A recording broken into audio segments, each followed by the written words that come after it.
Muy buenos días. Es un verdadero gusto que nos acompañen el día de hoy para participar activamente en un evento que hemos denominado Cómo mejorar la orientación vocacional por medios digitales en Costa Rica, propuesta con base en la experiencia internacional. Este es un evento que es patrocinado o propiciado más bien por el Centro de Investigación en Política Pública y Desarrollo Empresarial de Leeds University. Antes de contarles cómo está estructurado el programa y cómo vamos a trabajar, quisiera contarles cómo nace este esfuerzo y por qué nace este esfuerzo. Este esfuerzo nace gracias al interés de los estudiantes del curso de Economía para Ingenieros de Leeds University, quienes llevaron un curso de Economía y les interesó enormemente hacerse una pregunta, y era cómo ellos, como futuros ingenieros especialistas en el manejo de datos, podrían ayudar a la formulación de políticas públicas que ayuden el desarrollo de un país como Costa Rica. Y en ese sentido, comentamos sobre la importancia de trabajar en algo que nos enseñara cómo en otros países ha sido posible ir cerrando la brecha entre la oferta y demanda de recursos humanos, un problema muy serio en Costa Rica, ampliamente documentados por muchos investigadores nacionales y extranjeros, y que, sin embargo, no hemos logrado resolver totalmente, pero donde, como vamos a ver en el conversatorio y en las presentaciones, vienen desde hace tiempo haciéndose importantes esfuerzos en esa dirección. Así es que estos estudiantes tomaron el reto durante su curso de estudiar algunas experiencias internacionales y atreverse a plantear una propuesta para Costa Rica de una plataforma tecnológica que pudiera ayudar a las vocaciones o orientación vocacional. Y entonces, hoy tenemos el gusto de escuchar al estudiante Alejandro Zamora de la Universidad Leeds, quien en nombre de sus compañeros nos va a hacer una presentación sobre esa propuesta, que básicamente lo que va a hacer es contarnos rápidamente la experiencia internacional que pudieron ver y cuáles componentes debería tener esa plataforma en Costa Rica. Luego, don Olman Madrigal, quien es quien es jefe de la División de Planificación Interuniversitaria y coordinador del Observatorio Laboral de Profesiones en OPES, CONARE, nos va a comentar también los esfuerzos valiosos que CONARE ha hecho en ayudar también en este trabajo de orientación vocacional. Basándonos en esas dos presentaciones y en el conocimiento que tienen tres distinguidas personas, tres mujeres extraordinarias, de quien tengo el gusto y el honor de decir son mis amigas, vamos a hacer un conversatorio con ellos. La señora ministra de Trabajo y Seguridad Social, doña Silvia Lara, Vanessa Gibson, quien es la directora de Clima de Inversión de CINDE, y Blanca Torrico, quien es la economista senior en Ciencia, Tecnología e Innovación del BID en Costa Rica. Le doy la cordial bienvenida a la señora ministra, a Vanessa, a Blanca, a don Olman y a Alejandro, para que podamos comenzar este evento.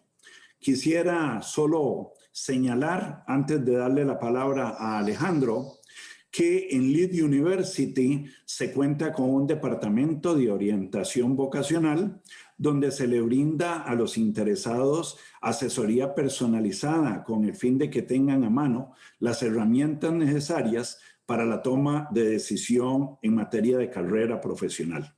Durante esa asesoría en Leeds, nuestra orientadora guía al estudiante por una serie de pruebas que le permiten descubrir por él mismo el mejor camino a seguir. Para más información, los interesados pueden ponerse en contacto con el equipo de Lead University y al final del evento, la señora Diana Ruiz dará algunas palabras de cierre que ayudarán en este sentido. Entonces, sin más, para aprovechar el tiempo, le cedo la palabra a Alejandro Zamora, estudiante de Lead University en la carrera de Ingeniería de Datos, para que inicie con su presentación. Bienvenido, Alejandro. Muchas gracias, profesor. Para mí es un honor definitivamente estar aquí y a la par de tan distinguidas personas. Procedo a compartir pantalla. Por favor, si me confirman si me ven. ¿Pueden ver la pantalla? Sí la vemos. Adelante. Ok, perfecto. Bueno, como usted bien lo mencionó, profesor, esto es gracias al esfuerzo de su persona como guía en el curso de Economía para Ingenieros y de los estudiantes, incluyéndome, del mismo curso de Economía para Ingenieros, en el cual desde el principio se planteó un proyecto final en el cual estudiáramos de manera con base en la experiencia internacional una plataforma digital para la mejora de la orientación vocacional y de empleo. De hecho, desde un principio, usted incitaba a estudiar un poco más ese tema de cómo estaba, digamos, de una forma irregulado el empleo en Costa Rica y, por supuesto, con base en la falta de información para la orientación vocacional. En la parte inferior del título podemos ver a los directores o líderes de los grupos, mi persona, Verónica Ferretto y Bernal Rojas, que desde aquí les mando un fraterno abrazo. Bueno, primero, la propuesta está apalancada por las metodologías exitosas de Nueva Zelanda y Canadá. La realidad es que desde el principio tomamos como propuesta investigar países que tuvieran una tasa de desempleo muy baja y además una formación académica muy efectiva. ¿A qué nos referimos con esto? Las personas estudian lo que la demanda laboral está buscando. En pocas palabras, esto se resume en una tasa muy inferior de desempleo y además en personas también trabajando en otros países de todo el mundo, ¿verdad? Entonces, cuando empezamos a desarrollar la investigación, lo primero que dijimos fue, bueno, ¿cuál es el problema? Y además pudimos detectar que es un problema disfrazado de solución. Tenemos en total 4 puntos importantes a los cuales prestarles muchísima atención. Primero es la deficiencia de elección de carrera por una falta de información. Y desde ya hago hincapié en que los datos hacen muchísima referencia en toda esta investigación, porque lo que buscamos no solamente es una plataforma digital, sino un sistema centralizado de datos en donde los estudiantes de secundaria, inclusive desde primaria, puedan orientarse a lo que realmente les gusta, pero con un hilo hacia lo que realmente van a encontrar trabajo.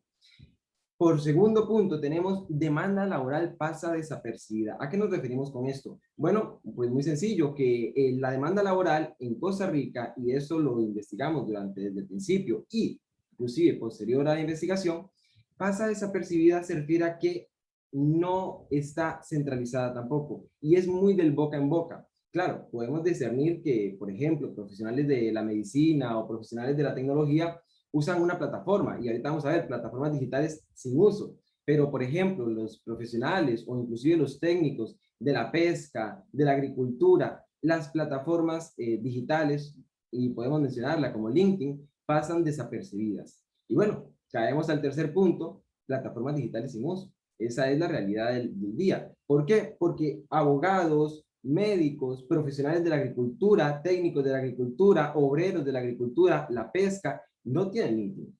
En realidad, la población de la plataforma por defecto de trabajo, demanda y oferta laboral, que es LinkedIn, perteneciente a la empresa Microsoft, no está acaparando todo el mercado de oferta laboral y demanda laboral de nuestro país.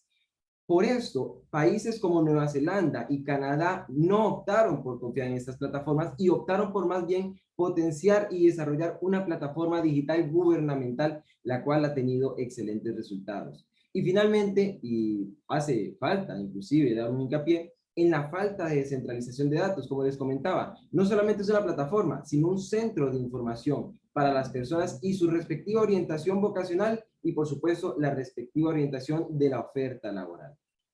Entonces, recae la pregunta, ¿qué hacemos mal? ¿En dónde está ese punto de fricción cuando hablamos de crear una plataforma o simple y sencillamente poder distinguir en qué se oferta o qué se demanda laboralmente. Y usan realmente los costarricenses plataformas digitales para encontrar trabajo. Porque claro, proponerla se propone, desarrollarla se desarrolla, pero ¿cómo activamos esa cultura digital en los costarricenses? ¿Cómo activamos la cultura digital en las personas, en los jóvenes de secundaria, para que se puedan informar correctamente de lo que realmente se demanda laboralmente, o inclusive si a una persona le gusta una carrera específica, saber si esa carrera tiene demanda laboral? Y esto, otra vez, se hace con base en un sistema centralizado de datos. ¿Cómo? Porque cuando se crea una plataforma digital, no solamente es para tener un landing page, digamos, para que entren y busquen el trabajo y se contacten con el empleador. No, es para que los datos que se van generando generen un rastro de datos y que esos datos sirvan para analizarse. Ahí es donde ya se pueden hacer, por ejemplo, estudios avanzados de datos en donde podemos identificar los trabajos con más demanda laboral, las ofertas más específicas de demanda laboral y, por supuesto, cuáles son las carreras más demandadas y las menos demandadas, las cuales tienen más aptitud para salir del país. Y entonces, aquí recae la pregunta, ¿qué hace Nueva Zelanda o Canadá bien?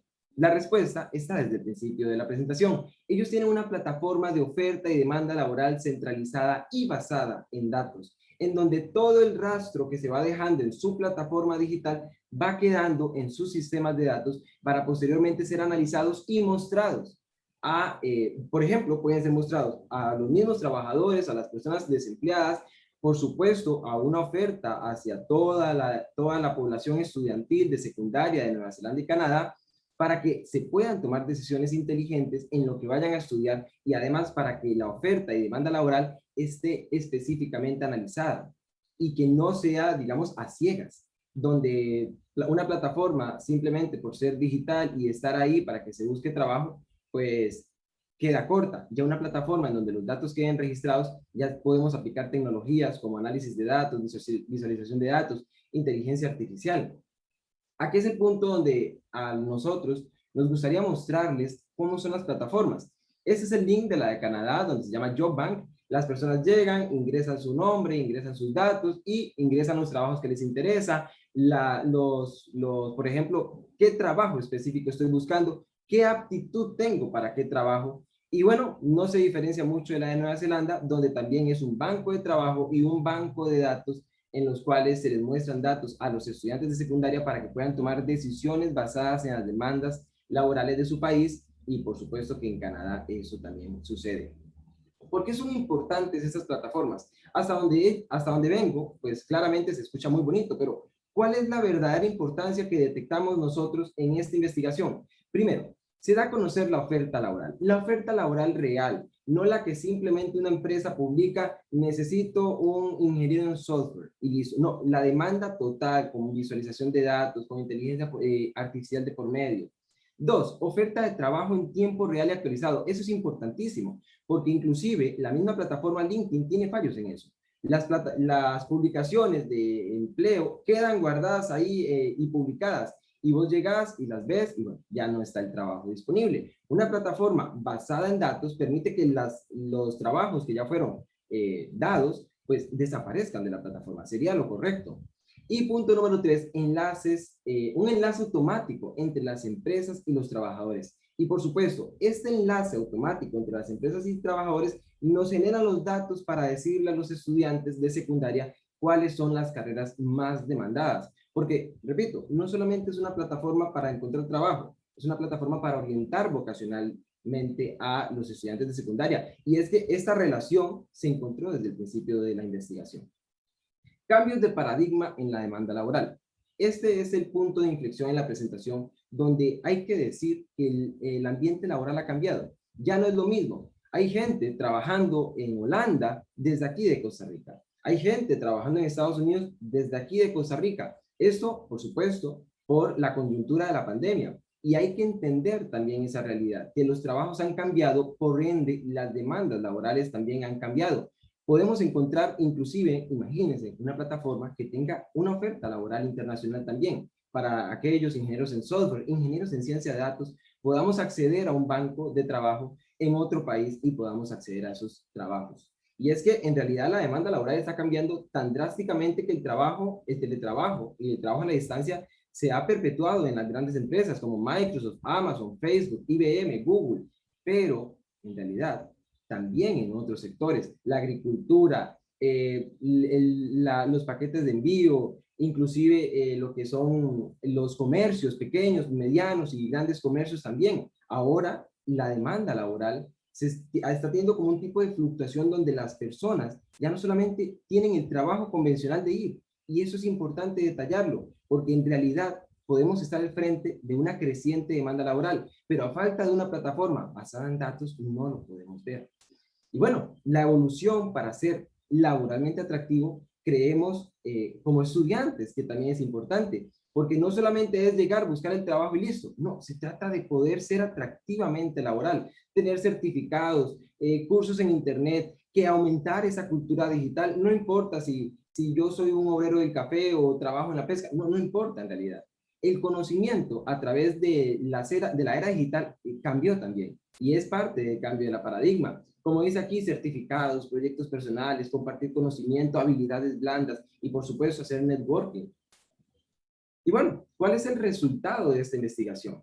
Una plataforma digital centralizada e integral, basada en datos de la demanda y la oferta laboral, basada en datos para que los estudiantes de secundaria, inclusive desde primaria, puedan tener acceso a un banco de información de cuál es la demanda real laboral, cuáles son las ofertas laborales, cuáles son las carreras más demandadas, los técnicos más demandados, cuáles son los salarios, un estudio de salarios, que no tenga que hacerse un estudio cada año para saber cuáles son los salarios más altos, más bajos, o inclusive cuáles son las carreras más demandadas.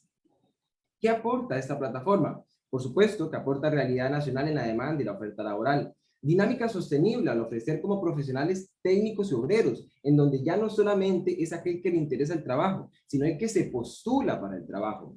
Y bueno, por supuesto, colaboración directa hacia la era de la digitalización. Y estoy seguro que en estos 3 puntos, la realidad de Costa Rica de frente a la cara de empleo laboral, perdón, de oferta laboral, y por supuesto de orientación vocacional cambia. Finalmente, inteligencia nacional con base en datos. Como les decía, como es una plataforma digital en donde la centralización de datos está presente y cada proceso realizado por una empresa que presenta una oferta laboral y por supuesto un trabajador que se presenta, se postula como trabajador o como profesional, da ese trillo de datos y esto nos sirve para tomar decisiones inteligentes. Inteligencia política basada en datos, datos que se generan en la plataforma misma, ningún tipo de otro dato. Y por supuesto, ¿qué nos permite medir? Como les decía antes, el incremento, el decrecimiento de la demanda laboral en sectores, tecnologías y herramientas, los técnicos y profesionales de mayor demanda, conocimientos específicos más ofertados y más demandados.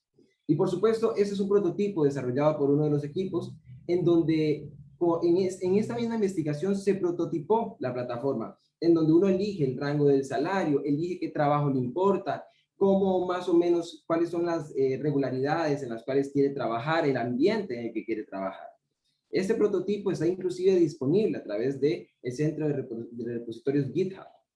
Y bueno, de parte de todo el grupo de Economía para Ingenieros, es un honor estar acá, porque a pesar de que soy yo el que presento, el trabajo fue de todos y yo como expositor soy la persona más orgullosa de haberles comentado nuestra investigación y externarle mis infinitos agradecimientos al profesor Ricardo Monge, que fue un tutor inigualable en esta investigación. Muchas gracias, Alejandro, por la presentación. Creo que nos deja muy claro el reto país que tenemos y nos gustaría ahora cederle la palabra a don Olman Madrigal para que nos presente su presentación sobre los esfuerzos que CONARE ha venido realizando en este campo, ¿verdad? Así es que adelante, don Olman. Muchas gracias, don Ricardo. De parte del CONARE, de la Oficina de Planificación de la Educación Superior y específicamente del Observatorio Laboral de Profesiones, agradecemos profundamente a la Universidad LIT por habernos considerado en esta exposición. Nosotros, como observatorio, realizamos cada 3 años un seguimiento de la condición laboral de las personas graduadas de las universidades costarricenses. Con este título quiero decir que no solo estudiamos a los graduados de las universidades estatales, sino que también estudiamos a las universidades privadas y sus graduados. La cohorte que se utilizó para este año obedece a los graduados del 2014 al 2016. Y ahorita voy a explicar por qué son ese tipo de cortes y qué implicaciones tiene. Además, hay un apartado que se lo vamos a comentar durante la exposición sobre las implicaciones que tuvo la pandemia en este conjunto de personas que se estudiaron. Agradezco formalmente también a todo el equipo de trabajo que hace posible que esta investigación se realice, tanto miembros de las universidades estatales como a los compañeros de la División de Planificación y del Observatorio.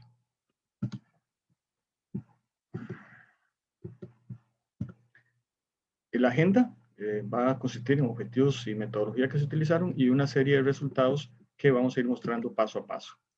El objetivo de este estudio, que ya tiene más de 4 publicaciones, consiste en obtener la caracterización de las personas graduadas según diferentes variables sociodemográficas, también determinar el comportamiento de algunas de las variables académicas de las personas graduadas, conocer los indicadores laborales como desempleo, subempleo por horas y poca relación del trabajo con la carrera que estudió la persona, y caracterizar el ejercicio profesional y la situación del mercado de empleo. Como parte de la metodología, vemos que las personas, como le informé hace un ratito, son las graduadas en ese periodo, pero específicamente estudiamos bachillerato o licenciatura. No estudiamos las maestrías, ni los doctorados, ni grados más altos, y hasta este estudio que se realizó en el 2019, se incorporó la gente o los graduados de pregrado. También tuvieron su apartado y que no están incluidos en esta presentación. Se estudian disciplinas del conocimiento con al menos 15 personas graduadas en el periodo comprendido del 2014 al 2016. Hay disciplinas que no logran graduar esta cantidad de gente, por lo cual no son consideradas en estos estudios. El total de personas fue de 101.932 graduadas, divididas en 50.059 bachilleres y 51.873 licenciados. Dentro de la ficha técnica, el tamaño de la muestra debidamente estratificada fue de 14.685 personas. 139 disciplinas fueron las estudiadas con un nivel de confianza del 90% y un margen de error del 5,5%. Y el trabajo se desarrolló del 4 de febrero al 13 de diciembre del 2019.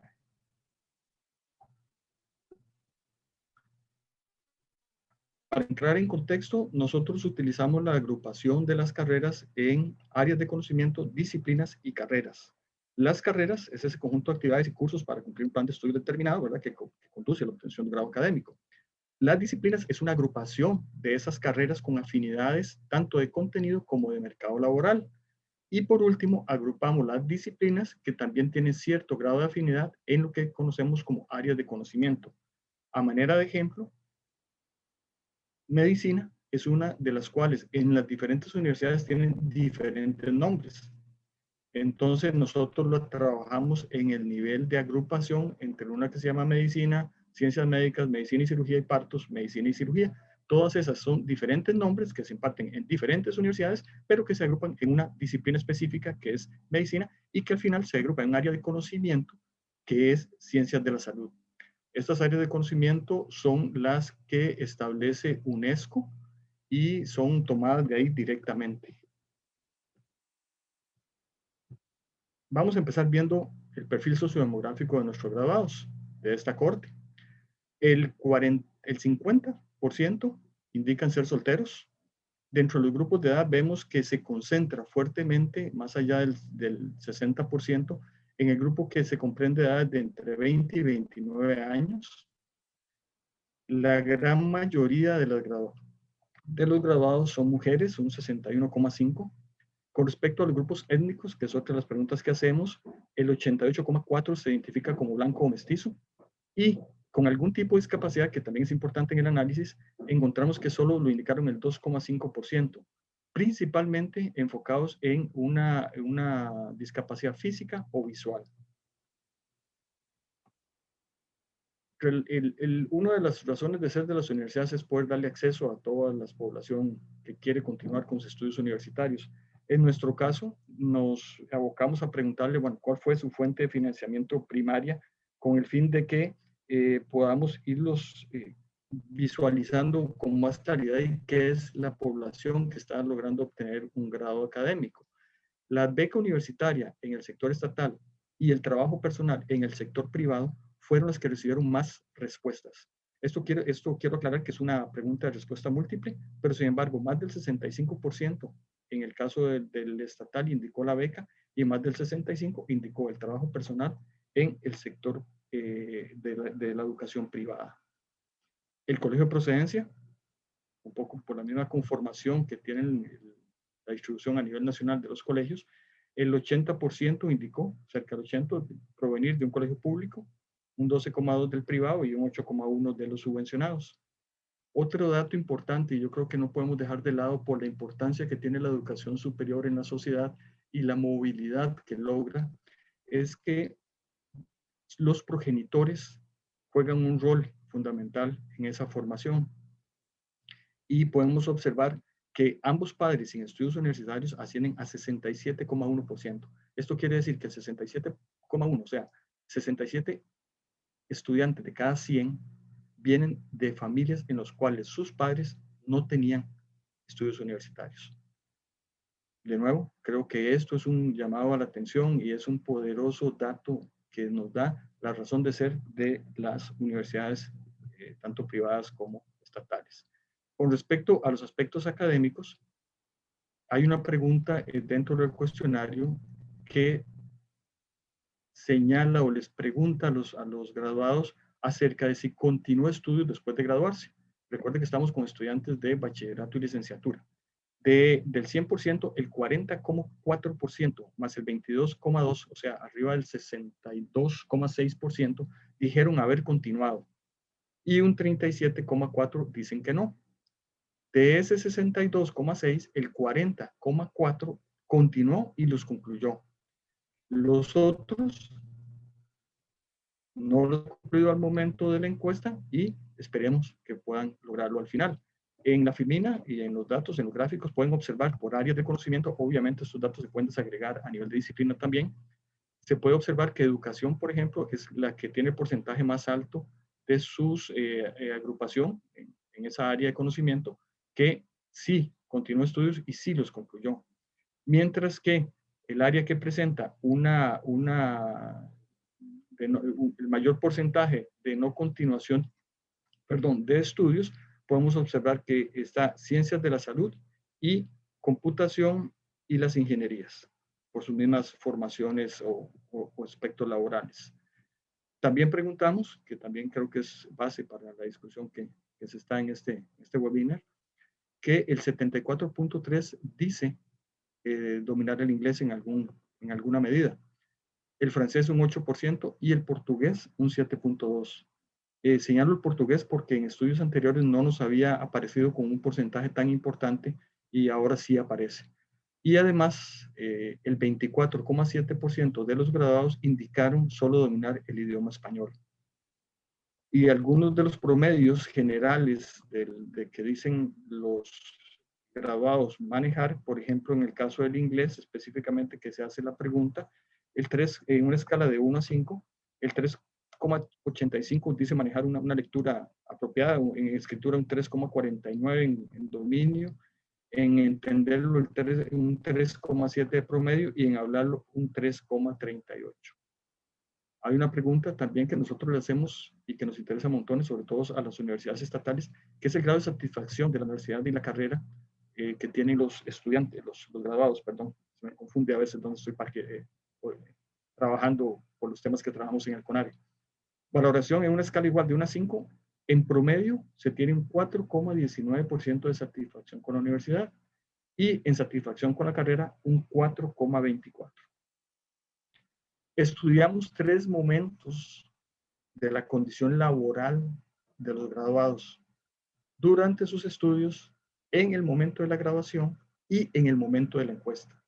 Hablé de que la población en este momento que se enfocó fue del 2014 al 2016. Eso se hace porque estudios internacionales nos indican que es necesario dar un mínimo de 3 años a un máximo de 5 de que la persona se haya colocado en el mercado laboral y que logre una cierta estabilidad. Por eso es que estos estudios abarcan cohortes de esos periodos. En general, durante el tiempo de estudios, había un 75,1 que decía estar laborando. En el momento de la grabación sube a un 76,9 y en el momento de la encuesta pueden observar que ya sube a un 90,3. Y los tenemos desagregados por bachillerato y licenciatura para efectos de la presentación. Perdón. En cuanto a indicadores históricos, por ejemplo, podemos ver el desempleo. Le hablé que teníamos varios estudios, tenemos 4 estudios. El del 2010, el indicador de desempleo del INEC era 7.3. El resultado de la investigación fue de un 2,0. Para el 2013, el indicador a nivel nacional de desempleo era 9,2. El de los estudios nuestros da 4,5. Y el último estudio, mientras que el indicador a nivel nacional está en 11,2, el de el estudio de los graduados nos dio un 5,9.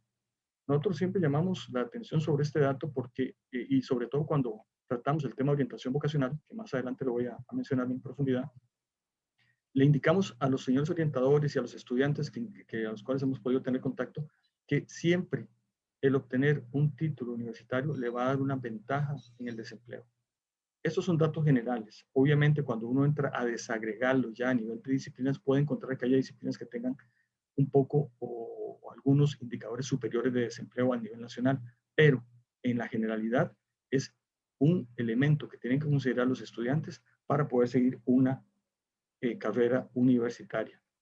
En cuanto al subempleo por insuficiencia de horas, que son aquellas personas que están trabajando, pero nos indicaron de que quisieran estar trabajando más tiempo del que tienen en este momento, pueden ver los números. 1,3 en el 2010, 3,1 en el 2013 y en el 2019, 3,1 se repite su comportamiento como en el 2013.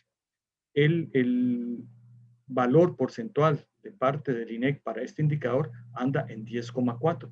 Vean que los graduados de las universidades están muy por debajo de ese porcentaje.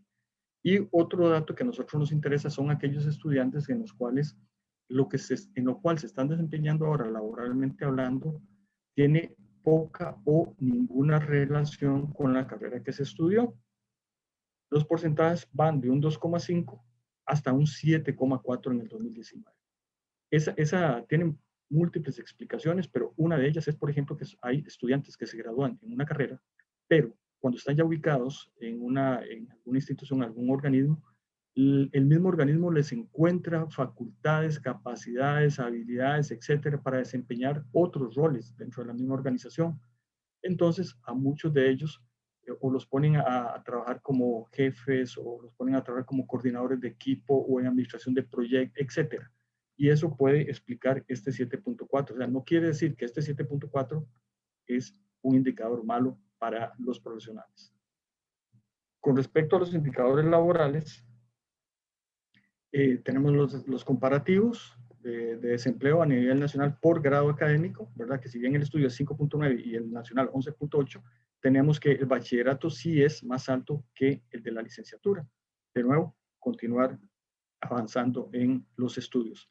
El subempleo por insuficiencia horaria, que es un 3,1 de forma pareja, y en la poca relación, que fue lo que expliqué hace un momento, si bien tenemos un 7,4, el de bachillerato sí es mucho más alto que cuando la persona ya obtiene su licenciatura, que baja a un 4,8. Hay una tasa de presión que también nosotros la calculamos, que son aquellos que están trabajando y además de aquellos que andan buscando trabajo pero no consiguen, pero los que están trabajando indican que quieren cambiar su trabajo. A nivel nacional es un 20,5.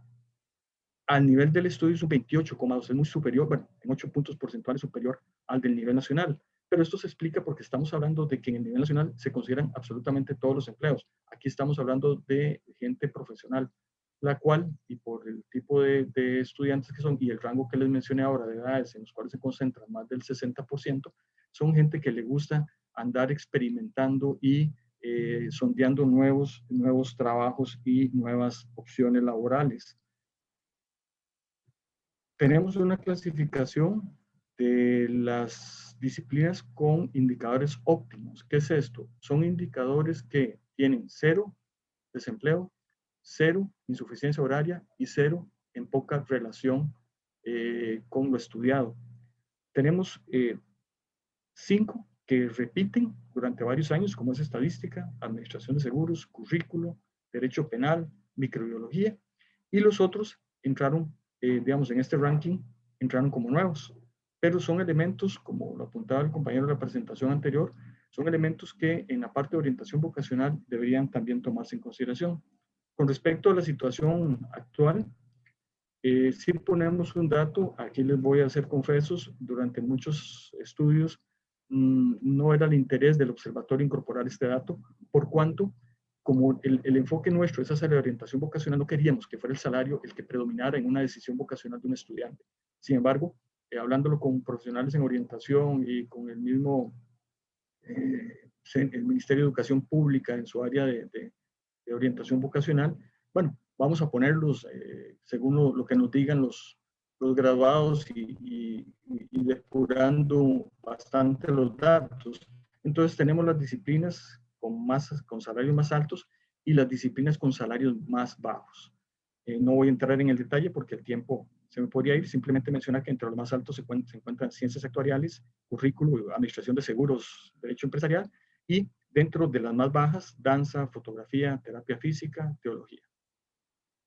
Hicimos el mismo ejercicio, pero considerando el ingreso menor al mínimo en bachillerato y el ingreso mayor al mínimo bachillerato. Observamos que de esta población estudiada, casi el 70% en el bachillerato tienen salarios superior al mínimo, mientras que hay una preocupación porque el 30% indica tener un ingreso menor al mínimo del bachillerato. También el ejercicio con la licenciatura. Aquí sube un poquito más, 74,5 superior al mínimo de licenciatura y un 25,5 dice tener un ingreso menor al mínimo por la licenciatura. Con respecto, para ir finalizando, tenemos una caracterización de las personas asalariadas en este estudio, el sector donde trabajan. Podemos observar que el 54,4 trabaja en el sector privado, mientras que en el estatal el 45,6, un salario promedio mensual de 946,156. Los principales beneficios que ellos, o por los cuales se inclinaron a trabajar en los diferentes sectores.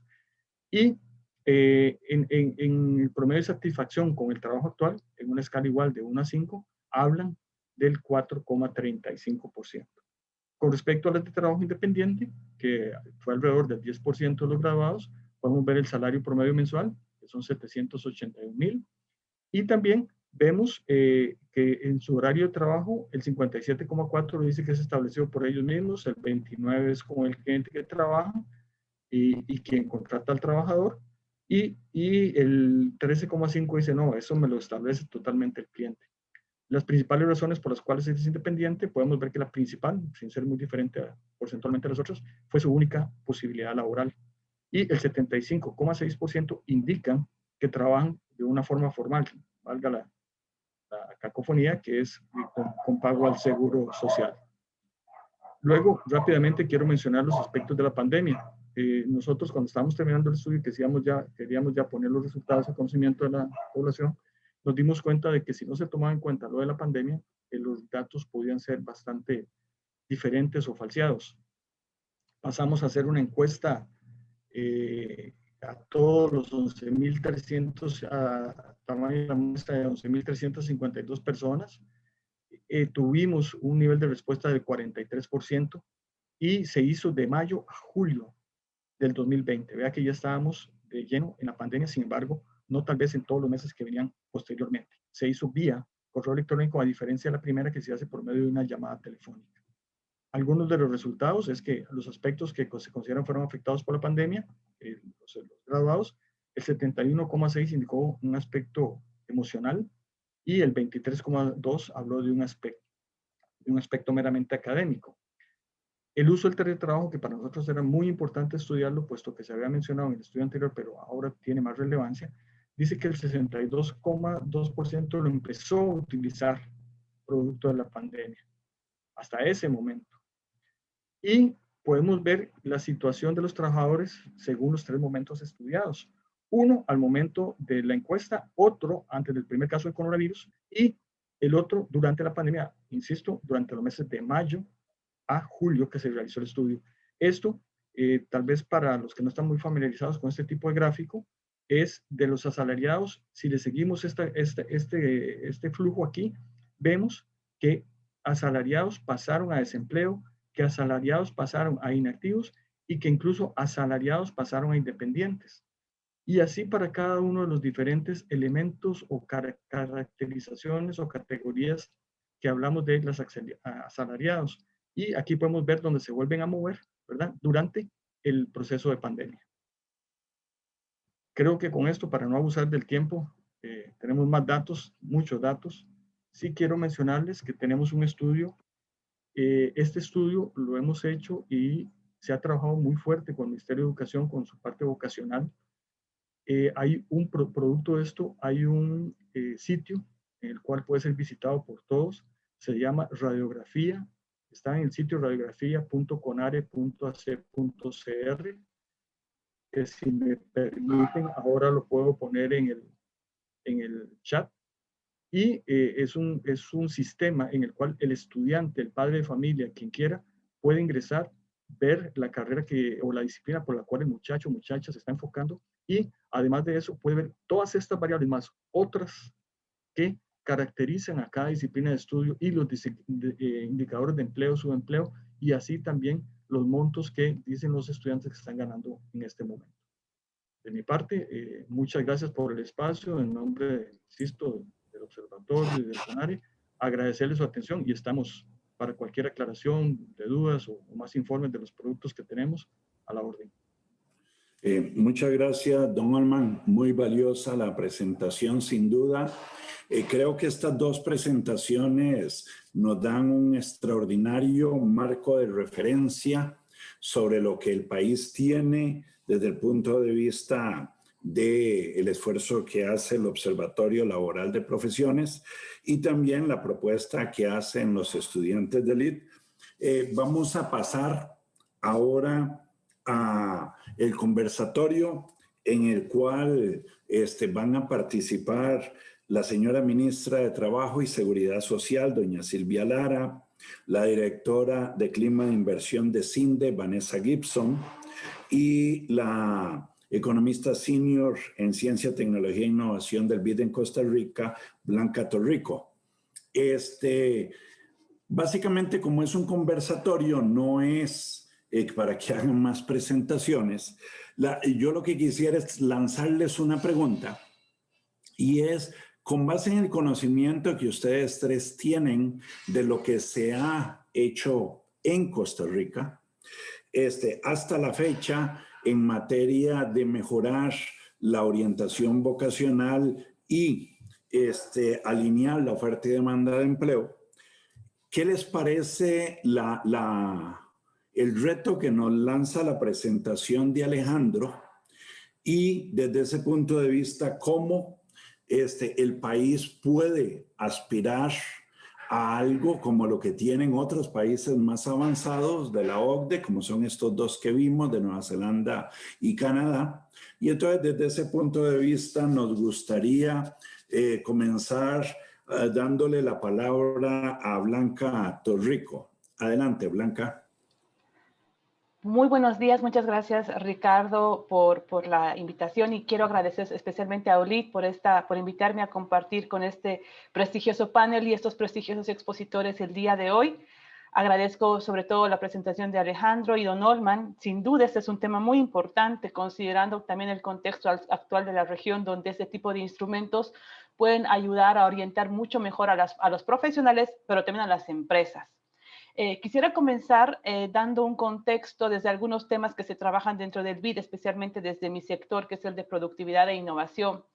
Y comenzar indicando que, como ustedes saben, ya Costa Rica es considerada una de las economías más exitosas de América Latina y el Caribe. Están en niveles muy altos en temas de competitividad, en comparación de otros países de la región. También tienen un muy buen índice a nivel de talento global. Sin embargo, obviamente existen todavía algunas brechas, especialmente en temas de capital humano y capital humano avanzado. Estas brechas que van, por ejemplo, desde cuántas carreras de ingeniería se estudian por los estudiantes, o si se invierte en ciencia y tecnología, o si se invierte en investigación y desarrollo, son las brechas que obstaculizan de alguna manera la apuesta del país por mantener y generar estas nuevas inversiones de alto valor agregado y que pueden también generar un futuro con alto contenido tecnológico. En ese sentido, el banco ha venido enfatizando en diferentes foros y publicaciones que el desarrollo de capital humano es un determinante fundamental del crecimiento económico por medio del impacto directo en la productividad que este puede dar, por ejemplo, a través de la innovación o a través de la asignación de recursos. Y justamente la más reciente publicación que sacamos con el BID, titulada Confrontando el reto del crecimiento, productividad e innovación en Costa Rica, donde Ricardo Monge nos ha dado el honor de ser uno de los principales autores en colaboración con Gustavo Crespi y Javier Beberini-Otti, encuentra de que entre los principales retos para acelerar la innovación en el país, en Costa Rica, están estas brechas en capital humano. Deficiencias en matemática, lectura y ciencia, según algunas pruebas del PISA, y también la baja de tasa de graduación en carreras técnicas y científicas. Esto, comparado con lo que estamos viendo en la presentación de hoy, tiene muchísimo que ver con cómo estamos orientando a nuestros jóvenes a carreras que puedan realmente contribuirles a ellos en nivel de empleo, pero también al país a nivel de crecimiento y productividad.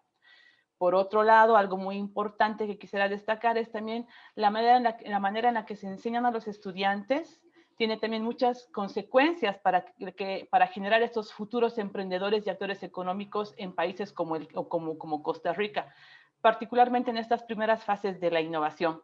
En ese sentido, la educación superior en Costa Rica tiene el gran desafío de buscar metodologías que deban estimular este pensamiento crítico y la creatividad de los estudiantes para minimizar esta actitud pasiva hacia un conocimiento que conlleva solamente una limitada capacidad de innovar.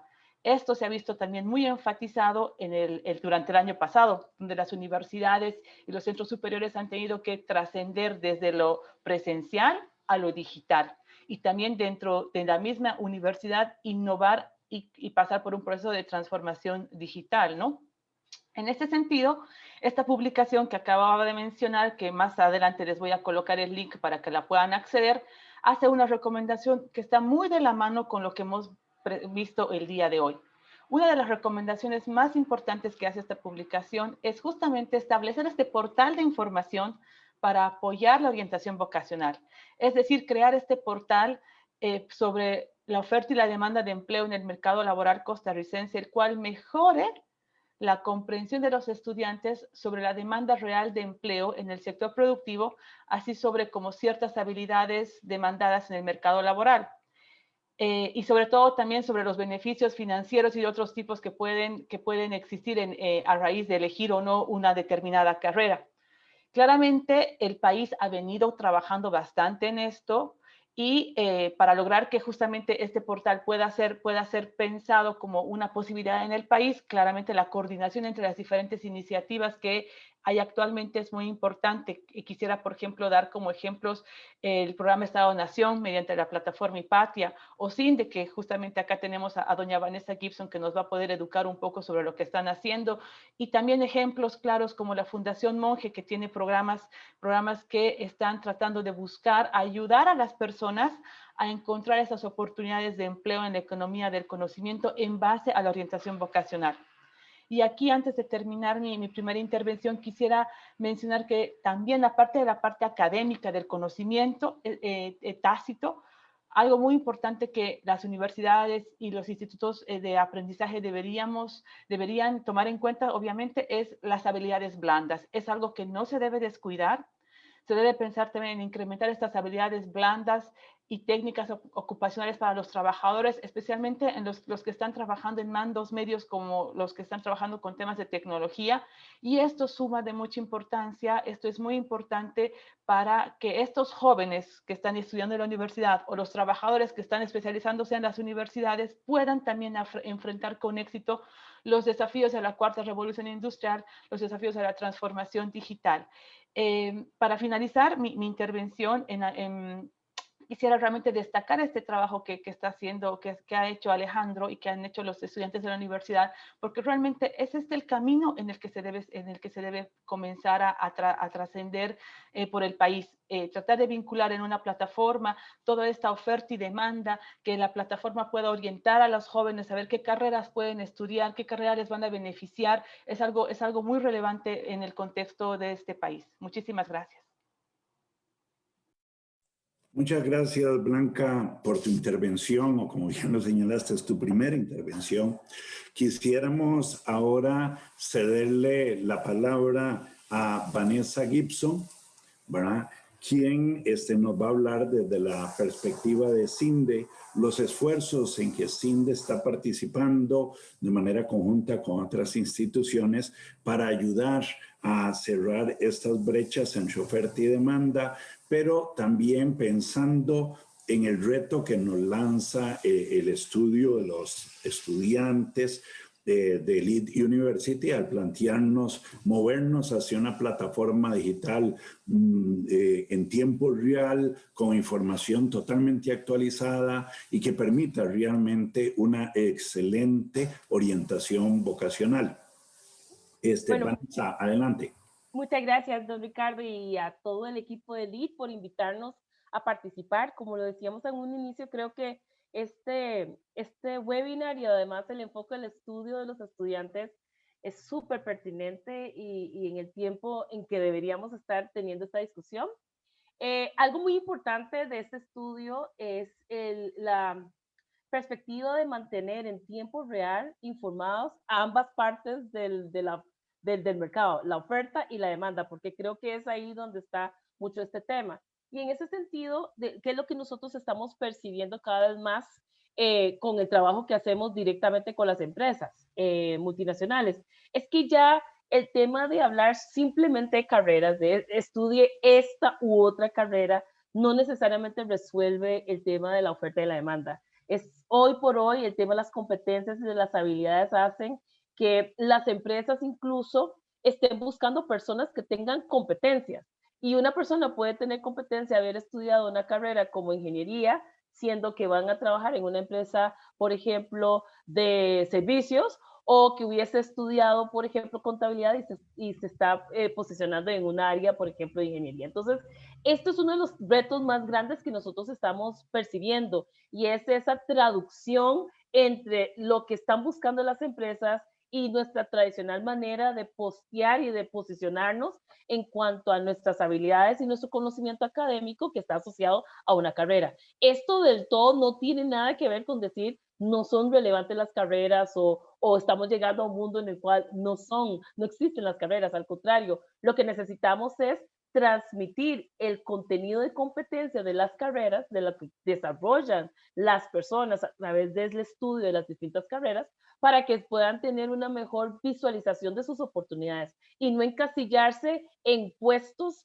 ¿verdad?, preconcebidos, sino que al contrario ampliar. Y en ese sentido, con la experiencia que hemos venido desarrollando de trabajar con las empresas, tuvimos la oportunidad de establecer una alianza con BitLab y con Cruza, y estamos en el proceso ya de entrar en la producción de testing de una plataforma de inteligencia artificial en la cual la idea es que las personas identifiquen cuáles son estas habilidades, estas competencias con las cuales complementan sus perfiles, ¿verdad? Y eso no quiere decir solamente para personas adultas en el mercado laboral o solamente para estudiantes, al contrario, viene a servir también en este nuevo concepto del sistema educativo del aprendizaje a lo largo, ¿verdad? El aprendizaje continuado, en donde vamos a tener que estar enfrentando y contrastando las habilidades que vamos desarrollando a lo largo de nuestra vida, con las experiencias ya sea laborales o de experiencia vivencial, para ir entonces cerrando estas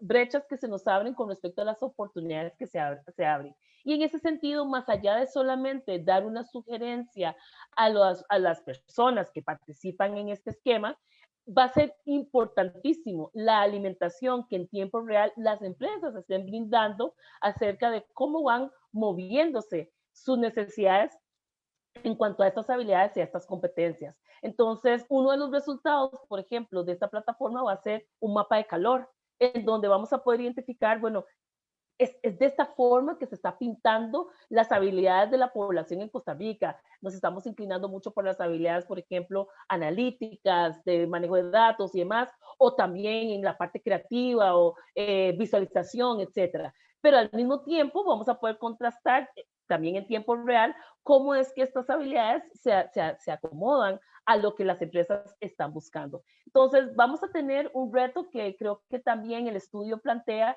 y es cómo hacemos que las personas, tanto las empresas como nosotros las personas, comencemos a interactuar y a comunicarnos virtualmente, ¿verdad? Que no necesariamente de la manera como usualmente las personas salen a buscar el empleo. Generalmente uno va, compra el periódico y demás y busca, ¿verdad? Una lista y busca la carrera y hace un check y ya aplicó. No, se trata de entablar una comunicación casi que cotidiana en la cual estoy contrastando, bueno, esta posición me requiere de ciertas habilidades duras que vienen con mi bagaje académico, pero además de eso necesito desarrollar ciertas habilidades blandas o esenciales que me potencialicen. Y en ese sentido, vamos a tener una gran oportunidad en el país de crear nuestra propia taxonomía, ¿verdad? De nuestra propia estructura, no tanto de puestos, sino de oportunidades laborales, y en donde las personas podrían competir entre unas y otras sin ni siquiera ser de la misma carrera. Entonces, creo que eso va a ser toda una experiencia. Se espera que este proyecto, además de que apoye todo este proceso de orientación vocacional, porque está pensado y se está diseñando para que desde los chicos de secundaria, de 9º año, tengan una actividad dentro de la plataforma, hasta las personas que incluso pudiesen estar retiradas del mercado laboral y que quieren reincorporarse, porque lo ideal acá no es nuevamente desdibujar sus capacidades y sus experiencias, sino construir a partir de estas experiencias y estas habilidades hacia las oportunidades laborales que se están dando. Y con ello además atraer a las empresas nacionales también en esta nueva, digamos, paradigma, digamos, de lo que es el mercado laboral, para también potencializar que las empresas nacionales también aprovechen estas habilidades, estas competencias que hoy en día son las que ponen a competir, ¿verdad? Los productos y los servicios que ellas promueven y ellas venden en el mercado. Así que bueno, esperamos que este proyecto tiene un nombre de fantasía muy subjetivo, que es Bola de Cristal. Nosotros esperamos que cuando lancemos la bola de cristal, que es en unos pocos meses, podamos ir capturando data en tiempo real que le permite incluso al gobierno, a las entidades académicas y a la sociedad en general orientar vocacionalmente la capacidad de nuestro talento, pero además tomar decisiones de política pública y demás que fortalezcan efectivamente el bienestar de los costarricenses que están, ¿verdad?, compitiendo en el mercado. Muchísimas gracias, Vanessa. Una excelente noticia saber del trabajo que ustedes vienen realizando en ese campo. Le pasamos ahora la palabra a la señora ministra Silvia Lara para que nos cuente lo que el gobierno está haciendo en esta materia y cómo ella visualiza la posibilidad de coordinar esfuerzos de diferentes actores para lograr soñar y tener esta plataforma digital de la que venimos hablando para mejorar la orientación vocacional. Señora ministra, doña Silvia. Muchísimas gracias. Muchas gracias, Ricardo. Muchísimas gracias a la Universidad LID y a todas las personas que nos acompañan en este foro. Y muy especialmente, muchísimas gracias a don Alejandro y al equipo de ingenieros en datos, porque con esta propuesta que hacen y con este foro que organiza la ULID, creo que lo que se está logrando es colocar el tema sobre la intermediación laboral y sobre ese desafío de empatar formación con empleos, con las personas, ustedes están colocando la conversación en otro nivel. Y voy a explicar un poquito sobre esto. El desafío de empatar a las personas con la formación y a su vez con la oferta de trabajo no es nuevo, ¿verdad? Esto es un desafío sobre el que venimos hablando durante años. Vean que, por ejemplo, en el caso del Ministerio de Trabajo, el Programa Nacional de Empleo, con ese objetivo se creó desde el año 2000. Posteriormente, en el 2014, además se crea el programa Empléate, que vea que no es un programa de formación, es un programa de empleabilidad justamente para tratar de cerrar esas brechas. Si pensamos en el INA tiene toda una estrategia diseñada y en implementación justamente para conectar a personas graduadas del INA con ofertas de trabajo. Lo mismo en el caso del Ministerio de Educación Pública para las personas, los estudiantes de educación técnica profesional. De manera que lo que quiero decir es que no es nuevo enfrentarnos a este desafío y existen programas en las instituciones públicas para hacerlo. Pero, y aquí es donde voy y por lo que me parece tan relevante este foro justamente lo que está poniendo sobre la mesa es la importancia de que esos esfuerzos no sean esfuerzos desconectados o esfuerzos que hace cada institución por separado. ¿Verdad? Lo que se está planteando es la necesidad de que haya una única plataforma que logre reunir todos esos esfuerzos de diversas instituciones. Pero además están planteando una cosa muy, muy importante, y es que esa plataforma, además de ser un espacio donde se centraliza la información, sea una plataforma que pueda hacer ese proceso de conectar personas con formación, con empleo, de manera automatizada. Porque es que vieran que lo que viene pasando con estos programas que menciono, tanto los del Ministerio de Trabajo, como los del el INA, como los del Ministerio de Educación Pública, es que en muchos casos esta conexión se hace a pie, ¿verdad? Se hace a pie.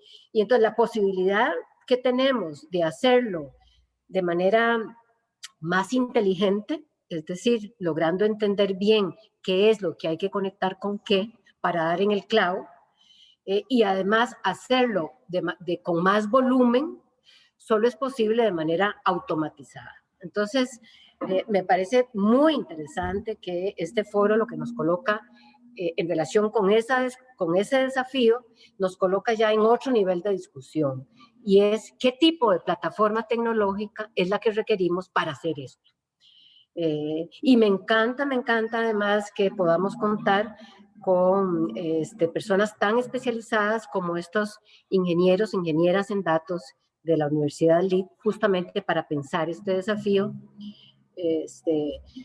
Listo, entonces lo que quiero decir con eso es, estamos ahí y comprendemos muy bien el desafío al que nos enfrentamos. Ahora, dichosamente, mientras todos estos programas vienen funcionando, también viene armándose desde hace muchos años la idea de crear esto que se ha denominado el Sistema Nacional de Empleo, que sería justamente esa plataforma de la que habla Alejandro y la plataforma de la que habla Blanca a propósito del estudio que se presentó recientemente. Este Sistema Nacional de Empleo justamente busca ser esa plataforma, crear esta plataforma y poner en operación esta plataforma. Vean que el tema incluso de creación de este Sistema Nacional de Empleo es tan vieja la idea como que en el mes de octubre del 2000, tuvimos el primer decreto ejecutivo que creaba un sistema de estos. 20 años después, estamos todavía dando la discusión de cómo vamos a echar a andar este sistema. En junio del 2019, sí, en el mes de junio del 2019, ya en definitiva se terminó de acordar el decreto ejecutivo que crea el Sistema Nacional de Empleo y se echó a andar el montaje de la plataforma. El INA tiene una función muy, muy importante para echar a andar ese Sistema Nacional de Empleo y tiene a cargo el motorcito del Sistema Nacional de Empleo, que es la Agencia Nacional de Empleo, y ahora puedo referirme un poco más a eso. Antes quisiera señalar que el Ministerio de Trabajo es el ente rector del Sistema Nacional de Empleo. En el sistema deben participar todas las instituciones públicas que tienen una oferta de formación o que tienen algún programa de intermediación laboral, porque lo que queremos es que toda esa oferta que existe en el Estado opere dentro del sistema. Y el sistema está previsto para que tenga varias funcionalidades. Una, ese proceso de orientación, sin duda. Ahora, pero escuchando a Vanessa y escuchando a Alejandro, yo creo que es muy importante que nos sentemos, especialmente con Alejandro, porque ya con Cindy estamos alineados, pero me interesa mucho que nos sentemos con Alejandro para tener un poco más de elementos sobre cómo, a partir de estas experiencias internacionales, vieron cómo se da el proceso de orientación, pero el sistema lo contempla orientación. A partir de la orientación que se hace a los estudiantes, la idea es poderlos derivar hacia opciones de formación, y lo que necesitamos es que haya una oferta robusta de formación. Por eso se necesita que todas las instituciones públicas que tienen oferta de formación la coloquen ahí, para que la persona pueda encontrar en una sola plataforma toda esa oferta.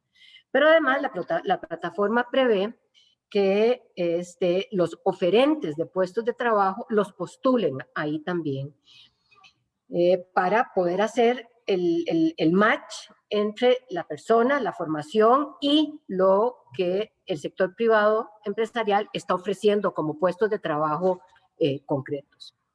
Ahora, la plataforma también prevé un proceso de seguimiento, porque necesitamos determinar, en efecto, si las personas con esos perfiles y esta formación logran encontrar el empleo y permanecer el empleo. Y además la plataforma prevé un proceso de prospección de empleo y de inteligencia del mercado laboral. Es decir, tenemos que estar pudiendo llevarle el pulso todo el tiempo al mercado laboral. De ese sistema nacional de empleo ya hay una parte funcionando. Se pueden ingresar a la dirección ane.cr, es A de Ana, N de Norma, E de Eduardo, .cr, ane.cr, es Agencia Nacional de Empleo. Y ahí ya van a encontrar que hay 18,000 personas oferentes de su fuerza de trabajo. Hay ya 1,140 empresas registradas y hay 1,491 vacantes. Ahora, esa plataforma está todavía en esa fase preliminar que consiste en que quien busca trabajo se postule y quien tiene ofertas de trabajo las postule y que se haga la conexión. ¿Qué es el paso que sigue, que esperamos que esté listo entre marzo y abril? Es poder colocar ahí la oferta de formación, y con inteligencia de datos poder encontrar las concordancias entre el perfil de las personas, la vocación de las personas, la formación que requiere y los perfiles de los puestos de trabajo que están siendo postulados en la plataforma. Y para eso se necesita inteligencia de datos. Para poder ligar a la plataforma iniciativas tan importantes como la que nos plantea Vanessa, que es Bola de Cristal, ya el INA firmó un convenio de colaboración con CINDE para poder hacer interoperables la plataforma del Sistema Nacional de Empleo con la plataforma de Bola de Cristal. Y probablemente vamos a tener que hacer cosas parecidas con otras plataformas.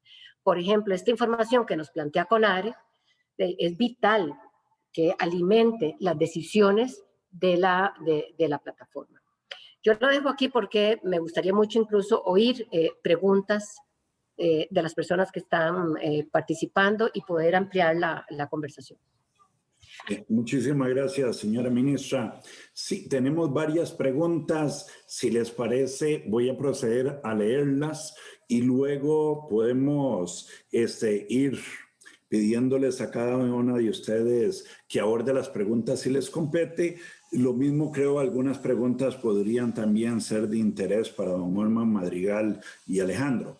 La primera dice, ¿cuáles son las carreras que no se están impartiendo en Costa Rica y que existe una necesidad para las empresas? Creo que ahí tal vez Don Orman y tal vez Vanessa nos podría ayudar un poco en eso. La segunda dice, ¿qué están haciendo las universidades para crear nuevas opciones de estudio y que se dan a conocer a los colegios, a los estudiantes de colegio? Eso me parece también que Don Orman nos puede ayudar. Luego se dice, la orientación vocacional es un proceso que se da desde la primera infancia y con la ventaja de la orientación primaria en el sistema de educación público, debería considerarse también cómo vincular a los estudiantes desde primaria para que se visualicen en carreras tecnológicas, técnicas y de emprendedurismo. Luego hay otra que dice, en algunas instituciones educativas del MEP existen cooperativas escolares, las cuales tienen un propósito socioeducativo, pero que también son laboratorios prácticos para emprender. Dentro de este tema tan importante, ¿las están tomando en cuenta? O sea, este aspecto de emprendimiento. Y luego, permítanme, creo que me quedaron, sí. Aquí me queda una pregunta que dice, ¿qué están haciendo las universidades con las carreras que se están volviendo obsoletas debido a la revolución tecnológica que estamos viviendo? Entonces, no sé, Don Orman, si quisiera comenzar usted para dejar descansar a las compañeras un ratito y luego hacemos una ronda con Vanessa, con Blanca y con Silvia. Claro, don Ricardo, con todo gusto. Tal vez la primera pregunta no podría decirles, porque las necesidades en este planes, vamos a ver, acabamos de aprobar el planes en CONARE 21-25, se están formulando una serie de metas estratégicas dentro de las cuales está sondear lo que son las regiones del país con respecto a las necesidades específicas de las regiones del país. Entonces ya hay un equipo que se va a encargar de hacer todo ese mapeo de esas necesidades. Mientras tanto, las diferentes escuelas de las universidades, hablo solo por las estatales, están trabajando fuertemente en la actualización de sus currículas y además en la formación y la apertura de nuevas carreras. Que esas carreras, por ser universidades públicas, no necesariamente van a responder a todo lo que el mercado laboral está demandando, pero sí en una buena medida y sí se están haciendo esfuerzos grandes por tener esa identificación en las regiones de cuáles son esas necesidades para hacer una formación acorde con lo que es el país.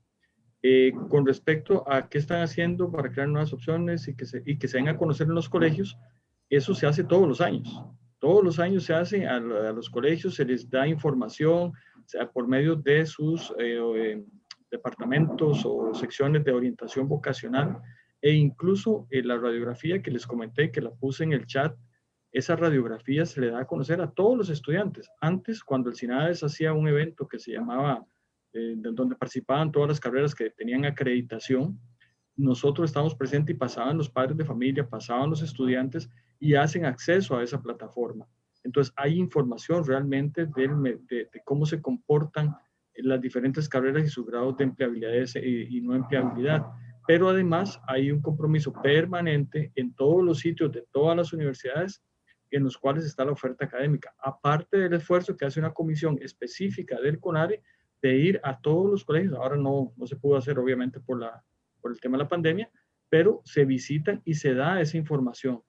Hay un tema que ya no nos compete, que es una situación ya que hay que analizarlo a otro nivel, y lástima que alguien del Ministerio de Educación no pudiera estar aquí para responder, que sería el tema de, bueno, cómo se emplean todos esos instrumentos en las sesiones de orientación vocacional dentro de los colegios, que empieza, si no me equivoco, en cuarto año.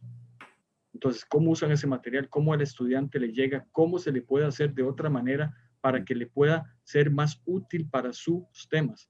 Sí vimos, y le cuento por experiencia propia, que muchos de los estudiantes, cuando teníamos esta plataforma y se la estábamos mostrando, la pregunta que hacían es, dígame en cuál se gana más.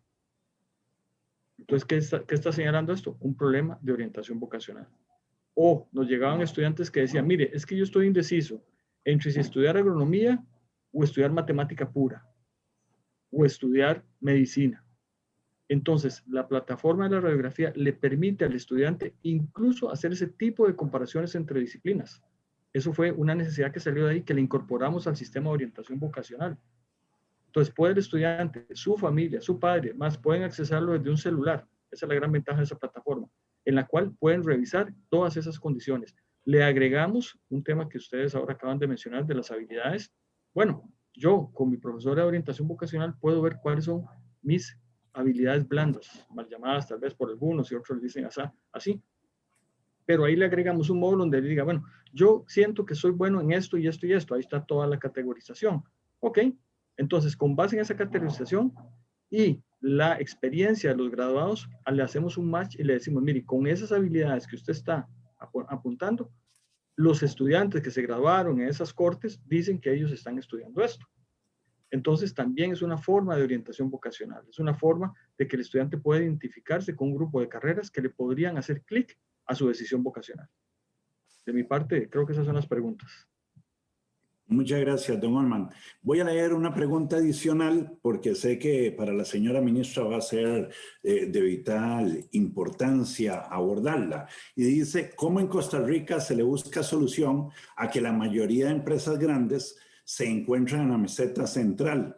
Cito una dificultad de esto. Una persona de zona rural tiene todas las capacidades y habilidades para el estudio y trabajo, pero solo la acción de trasladarse le permitirá tener trabajo. De una vez les comento que la señora ministra es la directora del Programa Nacional de Clúster y me imagino que nos ampliará sobre ese tema. No sé si la señora ministra quiere abordar ella primero o si Vanessa o Blanca. Tal vez yo quisiera simplemente sobre la pregunta anterior, antes de que doña Silvia toque el tema también de la parte fuera de gama. Yo creo que hoy por hoy siempre recibimos esas preguntas, ¿verdad? Creo que es evidente que sí tenemos aún una lista pendiente de carreras que sabemos que en otros países ya incluso tienen años de estarse impartiendo, particularmente en áreas de robótica y áreas muchísimo más especializadas. Pero creo que la deuda también la tenemos y está creciendo muchísimo en la parte técnica. Yo creo que siempre hemos escuchado de la relevancia y de la importancia de poder revitalizar la formación técnica en el país. Y hoy es uno de estos momentos en el que tenemos que echar mano a que mucho de lo que necesitamos desarrollar, no solamente a nivel del INA y de los colegios técnicos, pero incluso de las mismas universidades, son estos grados técnicos, porque le permiten esta tendencia de las carreras híbridas, ¿verdad? Entonces, en otros países, los chicos llevan 2 años de una carrera, reciben un grado de asociado y lo combinan en otras áreas y tienen un perfil que se adapta mejor a lo cambiante, digamos, del mercado. Creo que ahí es donde tenemos un gran reto en donde, incluso yo siempre lo menciono, la carrera de física siempre será física, o sea, ¿verdad?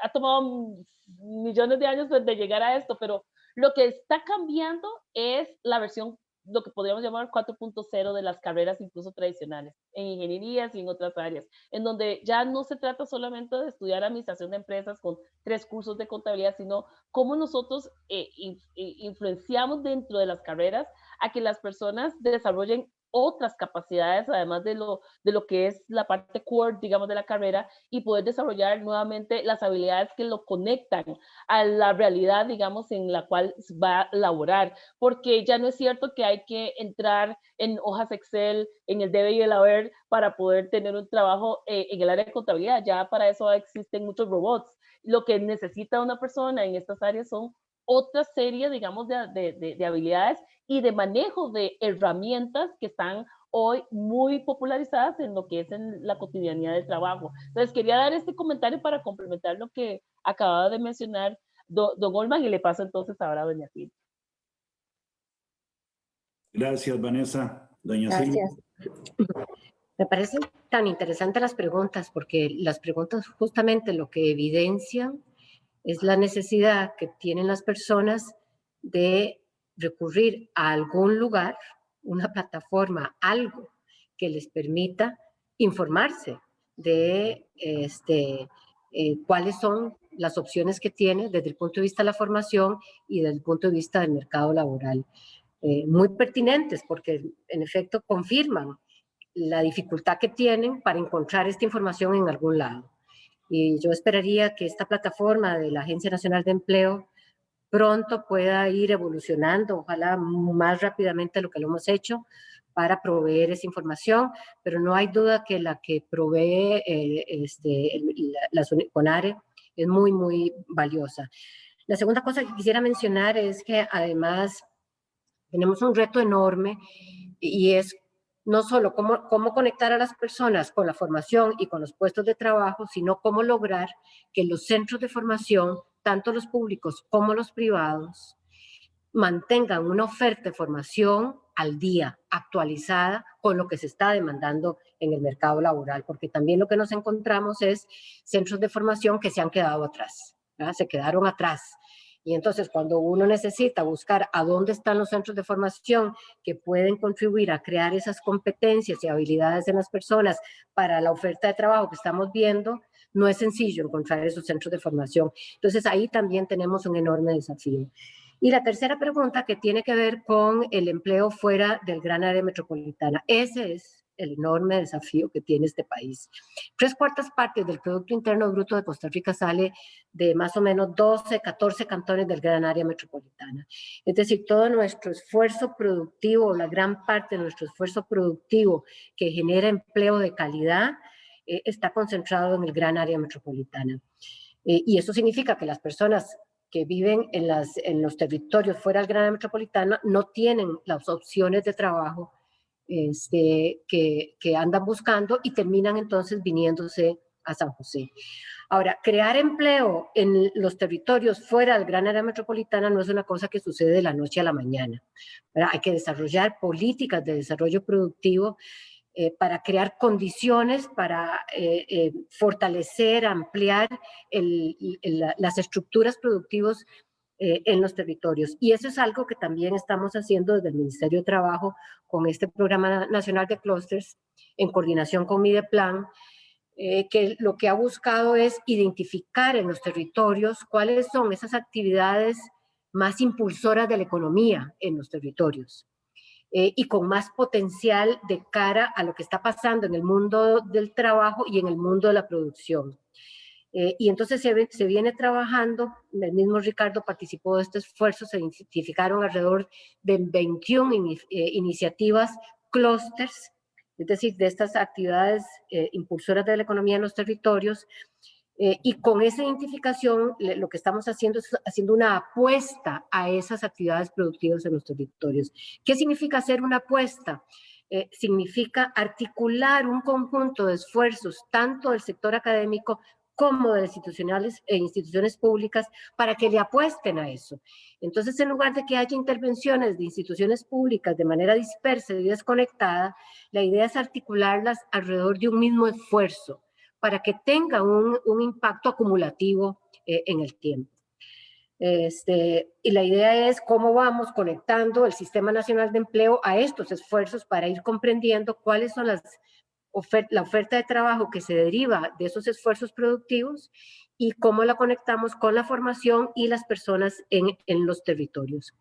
Y aquí cierro nada más diciendo que una cosa, un componente muy importante del Sistema Nacional de Empleo son las ventanillas, es decir, cómo llegan las personas al Sistema Nacional de Empleo. Y entonces van a ver lo que se han denominado ventanillas únicas, es decir, que la persona pueda llegar a la ventanilla y encontrarse ahí todo. La orientación, la oferta de formación, la conexión con los empleos, que el sistema le brinde un mecanismo de acompañamiento y le brinde información para esta orientación que requiere. Esas ventanillas van a estar en las municipalidades, pero también ya hay cámaras empresariales que han expresado su interés de tener una ventanilla, una unidad de empleo. El Parque La Libertad, aquí en San José, nos dijo queremos tener una unidad de empleo para poder ofrecerle a nuestra población una ventanilla única, que es en definitiva de lo que trata estas plataformas, ¿verdad? Porque podemos montar una plataforma, pero si igual la persona tiene que recorrer 20 instituciones distintas, quedamos en las mismas. La plataforma tiene que expresarse en una ventanilla única de información, orientación e intermediación de empleo para las personas. Y es en eso en lo que estamos. Muchas gracias, señora ministra. No sé si Blanca desearía comentar sobre la experiencia del BID en estas cosas. Adelante, Blanca. Sí, muchísimas gracias. Me encanta escuchar a la señora ministra y a Vanessa hablar de estos temas que son tan relevantes para el país y para la región realmente, ¿no? El tema de talento, el tema de la demanda de talento versus la oferta es una cosa que ya el banco ha venido trabajando desde hace varios años y en Costa Rica realmente hemos apostado mucho sobre cómo hacer toda la parte teórica que el banco lo tenía pensado ya en documentos y en investigación, pues ponerlo a la práctica, ¿no? Porque valoramos muchísimo el tema de trabajar con las universidades, que las universidades puedan actualizar su currícula, que puedan ofrecer realmente carreras importantes que sean demandadas por el sector privado, especialmente acá en Costa Rica, donde tenemos zonas francas que tocan temas de dispositivos médicos, tenemos multinacionales que necesitan programadores, por ejemplo, y en este sentido, por ejemplo, en Costa Rica algo muy importante que está pasando es que estamos complementando no solamente becas que podemos ofrecer a estudiantes para que vayan a estudiar el exterior o que estudien en las universidades locales, sino, por ejemplo, lo que Vanessa decía, no siempre es necesario tener ya finalizada la carrera universitaria para poder tal vez ser empleable, ¿no? Y en este contexto de reactivación económica hay mucha gente que realmente quiere acceder a un empleo lo más pronto posible a la par que esté estudiando una carrera universitaria. En ese sentido, por ejemplo, apostar a este tipo de educación opcional como lo que son la programación, como los bootcamps de programación o como certificaciones cortas que le van a permitir a la persona abrirse al mercado laboral a la par que estudia en una universidad son tan relevantes y esto tiene que ver también mucho con cuál es la capacidad del país, del gobierno, de las instituciones de ofrecerle esta orientación vocacional al estudiante, ¿no? De decirle, mire, usted puede seguir una ingeniería, puede seguir una carrera de contabilidad, pero también usted tiene las habilidades para poder hacer este otro curso corto que también le puede permitir a usted a nivel técnico continuar capacitándose, pero también generando ingresos y generando actividad económica que al final beneficia bastante también al país, ¿no? Entonces, ese tipo de cosas son las que estamos haciendo también en Costa Rica y quería aprovechar este espacio también para invitar a toda la audiencia a un evento que estamos teniendo la próxima semana, donde justamente vamos a hablar sobre los desafíos de la transformación digital de la educación en este contexto de pandemia y cómo universidades, la educación primaria, secundaria en Costa Rica han tenido que trascender desde lo analógico y personal hasta lo digital. Y ahí un espacio muy importante en el que vamos a tener es justamente vamos a contar cómo en Costa Rica realmente se ha hecho este laboratorio de bootcamps de programación, donde hemos hecho un llamado internacional a bootcamps con el apoyo de CINDE y de liderazgo de MISIT.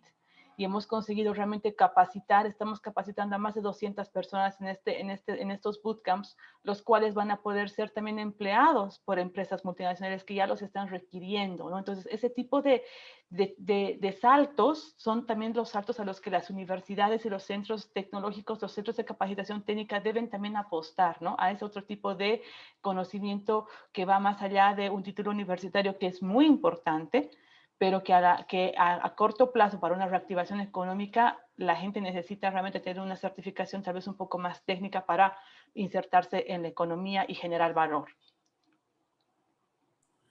Muchas gracias, Blanca.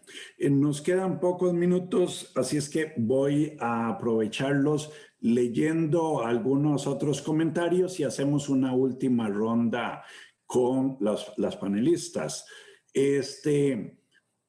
Se señala, una de las preguntas dice, ¿cómo se visualiza la promoción de la formación dual dentro de las proyecciones del Ministerio de Trabajo y Seguridad Social y cómo se podría orientar y brindar datos desde el observatorio, me imagino en el CONARE, y CINDE a esta modalidad?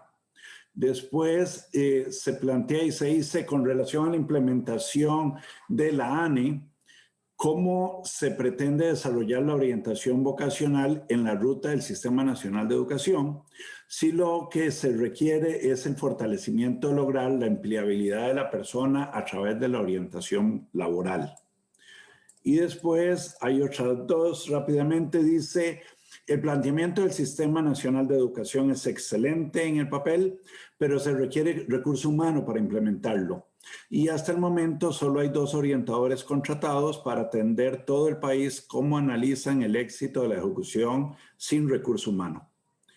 Y después, una última muy importante dice, por favor refiéranse a la primera infancia y familia desde sus visiones. Entonces, si les parece, debido al tiempo, hagamos una última ronda y tal vez comenzamos con doña Silvia. Listo. Yo quisiera referirme a la pregunta sobre formación dual. Ustedes saben que después de, no sé, tal vez 8 años de discusión sobre cómo íbamos a conceptualizar la formación dual y la íbamos a convertir en una ley, finalmente, hace año y medio se aprobó la ley de formación dual, creo que sí, hace un año y medio, hace un año ya estuvo listo el reglamento para la implementación del proceso de formación dual. Lamentablemente, justo cuando estaba el reglamento, fue cuando iniciamos con la pandemia. Pero hay un enormísimo interés y ya el INAH ha avanzado en el desarrollo de varias mallas curriculares para poder implementar la formación dual. La formación dual ha sido denominada como a ver, en inglés le llaman como el gold standard de la educación y formación técnico-profesional, porque la educación, la formación dual, lo que permite es llevar el proceso de formación técnica profesional a su máximo nivel de aprendizaje. La persona no solo está en el aula aprendiendo sobre la disciplina desde el punto de vista conceptual y teórico, sino sobre todo participa en un esfuerzo de aprender haciendo en un ambiente de trabajo real y concreto. Pero aquí nada más quisiera señalar por qué es tan importante esta forma o esta modalidad de educación y formación técnica profesional, porque hay una serie de competencias y habilidades como las que ya Alejandro mencionaba y ha mencionado Vanessa, que son las competencias para poder desarrollar la competencia de desarrollar una visión crítica, el trabajo en equipo, la toma de decisiones en momentos de emergencia, en momentos críticos, que por más que lo leamos, que por más que lo oigamos en un aula, no se aprende si no se vive en concreto en un lugar de trabajo. Bueno, la formación dual permite desarrollar esas competencias que difícilmente vamos a lograr en otros espacios. Y el INAH está desarrollando muy fuertemente varias mallas curriculares. Hay ya una oferta de formación dual caminando en el INAH, y yo les invitaría más bien a ingresar a las páginas del INAH para identificar esa oferta que ya está diseñada y en implementación. Muchas gracias, doña Silvia. Vanessa. Sí, tal vez yo quisiera aprovechar, retomando realmente, digamos, la propuesta que nos hacía el equipo que trabajó en este estudio, en cómo de verdad valoramos el que podamos tener plataformas con las cuales, ojalá en tiempo real y de la manera más representativa de nuestra realidad, podamos tener información que le permita a los actores importantes, no solamente el gobierno, la academia, la sociedad y demás, tomar decisiones y tomar acciones. Y en ese sentido, por ejemplo, el tema de que había una consulta sobre infancia y familia, una de las cosas que va a ser muy interesante es percatarnos de qué tanto ya el modelo educativo, ¿verdad? Hay que adaptarlo en este mundo clientecéntrico y enfocado ahora en cuáles son las capacidades de nuestros niños de aprender y cómo mejor aprenden, a cómo ir de verdad adaptándonos, ¿verdad? Porque los niños de hoy en día aprenden muchísimo más rápido,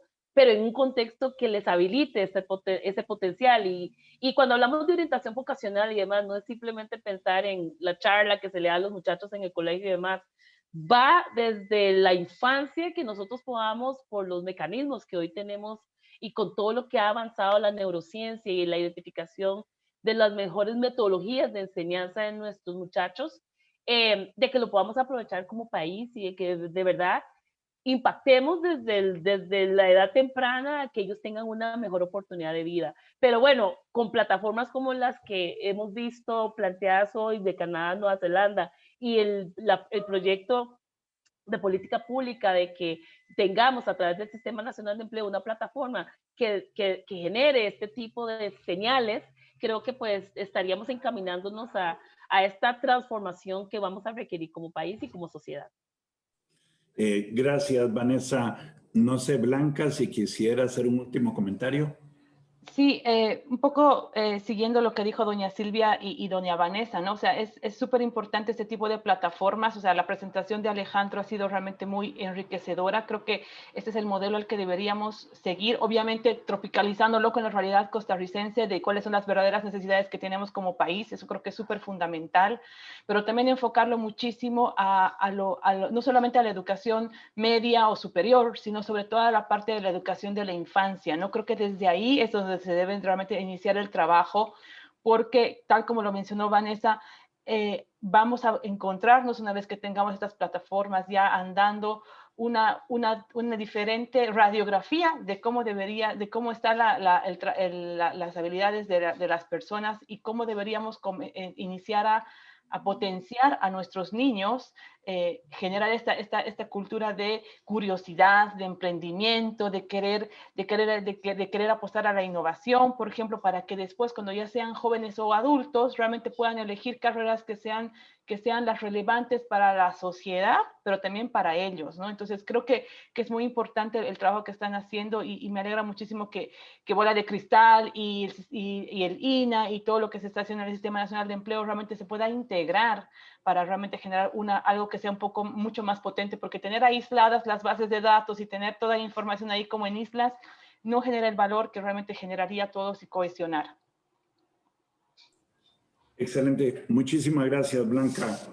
Bueno, el tiempo ya nos ganó, así es que no me resta más que agradecerle sinceramente a la señora ministra por su valioso tiempo, por compartir con nosotros lo que el gobierno está haciendo, a Vanessa por explicarnos en poco tiempo que tuvo realmente este extraordinario proyecto de la Bola de Cristal, y al BID por ser un actor tan importante en apoyar este proyecto y en darnos a conocer experiencias internacionales y seguir apoyando estos esfuerzos. Igualmente a Alejandro y a todos tus compañeros, realmente es muy, muy motivador ver jóvenes interesados en el futuro de su país, ver jóvenes interesados en plantear soluciones a los actuales problemas del país. Dios quiera que sigan así, Dios quiera que se puedan empoderar y haya muchos más jóvenes como ustedes haciendo estos esfuerzos. A don Holman, agradecerle enormemente su valiosa participación, el conocimiento que compartió con nosotros de estos importantes estudios que CONARE viene realizando desde hace varios años, y además indicándonos las ligas donde podemos realmente tener acceso tanto a la información de los estudios de CONARE como de la Agencia Nacional de Empleo. Muchas gracias a todos, ha sido un verdadero gusto y honor participar el día de hoy. Le cedo la palabra a Diana Ruiz para que haga un cierre del evento. Muchísimas gracias, don Ricardo. Para nosotros como universidad es un gusto haberlos tenido el día de hoy en esta charla tan importante. Mencionar que Lead University hace grandes esfuerzos por orientar a los estudiantes desde antes del ingreso. Nuestro proceso de admisión es integral y desde la oficina de orientación realmente nos interesa que el estudiante antes de ingresar a la carrera esté muy enterado de lo que se trata y cuál va a ser el resultado al finalizar la carrera. Abrimos las puertas para que se acerquen a nosotros aquellas personas que realmente necesiten orientación profesional. Nosotros dividimos hasta el momento la oficina en orientación para estudiantes de colegio, de secundaria, y en orientación para personas que ya finalizaron su su grado de secundaria y buscan una orientación profesional también. Una de las preguntas que más nos llegan es exactamente la que mencionaban antes, de cuál es el salario que voy a tener estudiando esta profesión, y es importante entender que realmente es lo que necesitan las empresas, es tener personas bien orientadas y bien capacitadas. Nos encantaría algún día llegar, y lo hemos visualizado, a escuelas con programas de orientación. Sin embargo, no se nos permite realmente. El país en general es un poco, nos cuesta un poco, y algún día esperamos llegar ahí. Agradecerles la participación, y a todos los que tengan interés de comunicarse con la universidad pueden hacerlo a través del correo de admisiones@ulit.ac.cr para recibir también orientación profesional vocacional. Muchas gracias, Diana. Muchísimas gracias a todos una vez más. Es un verdadero gusto el haber estado acá y ojalá nos veamos pronto en otros eventos. Gracias y hasta luego. Muchas gracias. Muchas gracias. Hasta luego. Felicidades. Buen día. Gracias, Gracias. buenos días a todos. Con Muchas gusto, hasta luego. Gracias. Buenos días.